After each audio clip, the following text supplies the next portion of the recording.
ইলিশ মাছ কিনলাম এখানে 1700 টাকা দিয়ে, আমি 1700 টাকা কেজি কিনলাম। এইটা আমি গুলশানে আমি ওখানে গেলাম 2500 টাকা নিচে দিবে না, তাই 1700 টাকা আমি চারটা ইলিশ মাছ না। কানবাজার অনেক বেটার, আমি বলবো তো সবাইকে কানবাজার থেকে এসে বাজার করাটা ভালো, কেন আমি সব বাজার ঘুরে দেখি, সব জায়গায় একদম খিলগা টিলগা উত্তরা সব জায়গায়, কিন্তু সেইখানে এখানে অনেক ভালো। তা আমি মনে করি কানবাজারে বেটার, এখানে আরও থাকে নিয়ে কিছুটা তো থাকবে, সকালে উঠে আরও কম পাবে, কেউ যদি আসতে চায় আরোতে গেলে তো একটু কম পাবে, তো সেই তুলনায় এখানে অনেক বেটার। আমি মনে করি যে আমি আসি, আমি এখানে স্বাচ্ছন্দ্য বোধ করি মানে বাজার করতে। আমি তো এখানে হোলসেলে সব বাজার করি, তরকারি বলেন মাছ বলেন সব। আমি যেখানে ঘুরে দেখলাম অনেক রিজন, শুনেন ওরা যে মাছ আনে ওদেরও লাভ থাকতে হবে, আমারও লাভ থাকতে হবে, তাই না?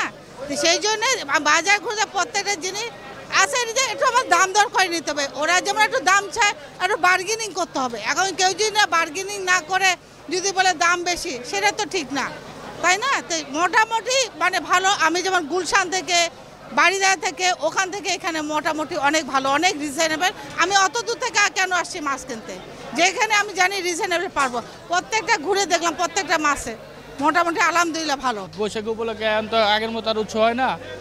বর্তমানে 1 কেজি 100 গ্রাম 200 গ্রাম মাছ আগেও বেচছি 1900 2000, 1900 2000 বিক্রি করতেছি।